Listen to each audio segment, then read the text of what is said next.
सदर अली वकार, ये सदाकत, अदालत और शुजात तो शायद उसी दिन दम तोड़ गई थी जिस दिन उमरा और शुरफा की बेटियां इंस्टाग्राम, फेसबुक और टिकटॉक पर अपने जिस्म की नुमाइश करती नजर आने लगी।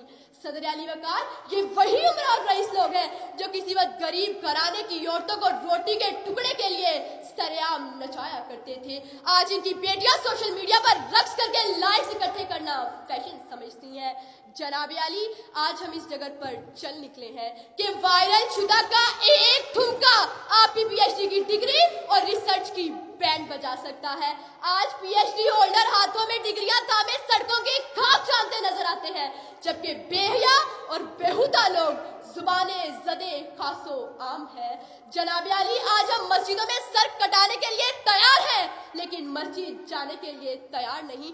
आज हम नबी अकरम सल्लल्लाहु अलैहि वसल्लम का नाम सुनकर झूम झूम जाते हैं, लेकिन उनका हुक्म मानने के लिए तैयार नहीं।